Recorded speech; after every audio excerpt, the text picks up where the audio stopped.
Hello Scorpio, welcome back again. आज मैं एक जनरल करंट फीलिंग्स पे रीडिंग्स करने जा रही हूँ। करंट सिचुएशन, क्या दौर से गुजर रहे हो, क्या कुछ होने वाला है, ओवरऑल सोच थिंकिंग माइंड में क्या कुछ चल रहा है आपके एंड आपके पर्सन की प्रेजेंट, उन सब चीज़ों पे रीडिंग रहेगी। जिस हद तक मैच हो रखिए, अदरवाइज लेट गो करें। एंड अगर पर्सनल रीडिंग्स चाहते हैं तो डिस्क्रिप्शन में नंबर है, व्हाट्सएप मैसेजेस कर सकते हैं। लाइक शेयर कमेंट्स करते रहिए, चैनल को ग्रोथ मिलती है एंड मुझे मोटिवेशंस की और वीडियो बनाऊँ। देखती हूँ guidance. Don't let your past hold you back. Okay, पहले आपकी एनर्जीज चेक करती हूँ क्या है प्रेजेंट फेज की। दुखी हैं, काफ़ी ज़्यादा स्टक हैं, हार्ट ब्रोकन सिचुएशन में है एंड आगे नहीं समझ पा रहे हैं इस रिलेशनशिप में क्या करना है, पर्सन को कैसे समझाना है। आपकी प्रेजेंट फेज अभी इसी दौर से आप शायद गुजर रहे हो एंड पर्सन बातें होती भी हैं तो तकरार हो जा रही हैं। देखती हूँ आपके पर्सन की एनर्जीज क्या हैं।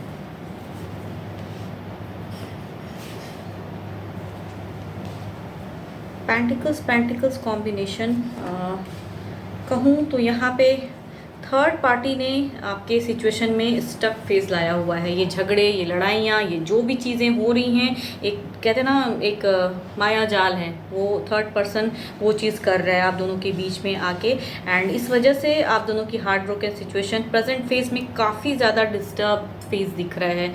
एकदम दुखी, कहते हैं डिप्रेशन वाले एनर्जीज। आप भी डिप्रेशन में हो, पर्सन भी डिप्रेशन में है। एक्शन में देखिए कितनी डिप्रेशन है।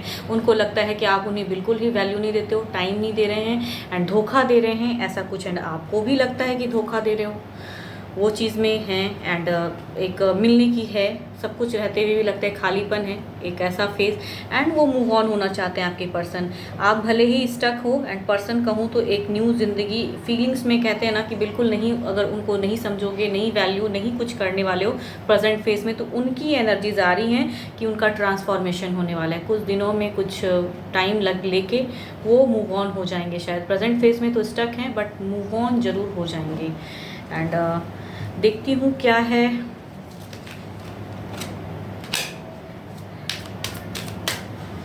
ओवरऑल में क्या है।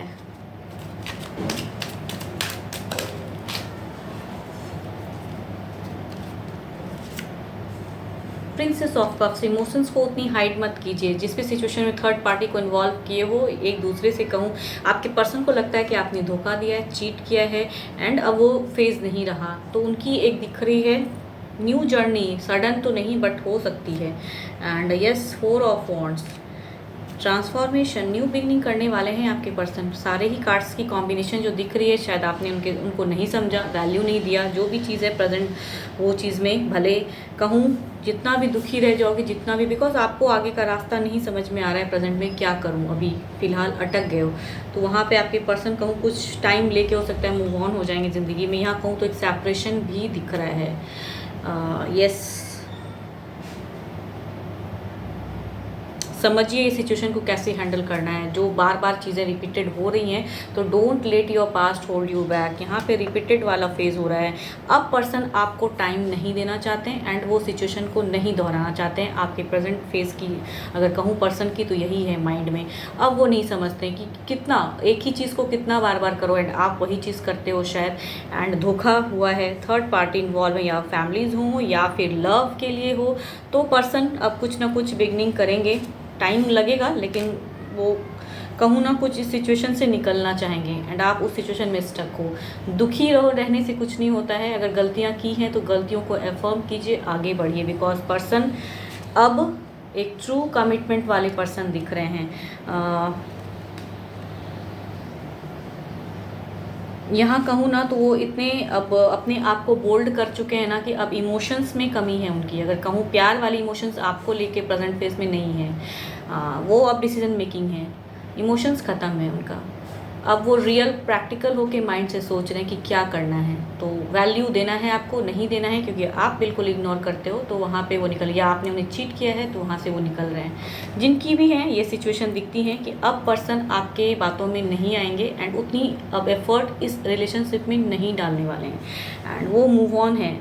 कुछ टाइम लेके वो मूव हो जाएंगे। एंड यहाँ मुझे सेपरेशन ज़्यादा दिख रही है। तो अगर इस रिलेशनशिप को बचाना है, एज अ गाइडेंस कहूँगी, तो थर्ड पार्टी को ना सुने एंड अपनी कुछ एक एफर्ट डालें। इमोशंस में बह के रोने से या ज़्यादा हार्ट ब्रोकन सिचुएशन में नहीं। अगर कुछ हुआ है ऐसा तो उसमें आपको स्टेप अप लेने की ज़रूरत है, क्योंकि पर्सन अपने माइंड में ले रहे हैं कि अब स्टेप अप आगे बढ़ना है, अब बहुत हो गया। तो एज अ गाइडेंस कहूँगी, अब उस चीज़ को ना दोहराइए। अगर आप मुझे सुन रहे हैं तो बढ़िए, इस रिलेशनशिप को एक नाम देने के लिए बढ़ना पड़ेगा, आपको एफर्ट डालना पड़ेगा। पर्सन में इमोशंस अब बिल्कुल ही ख़त्म हो चुका है आपको लेके।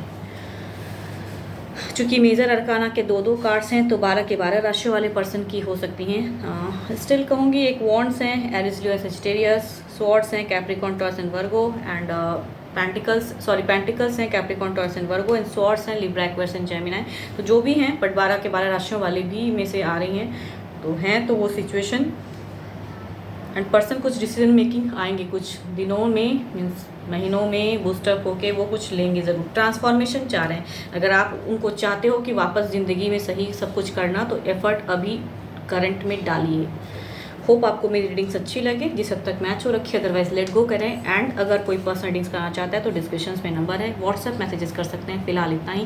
Thank you, stay blessed and stay connected with me.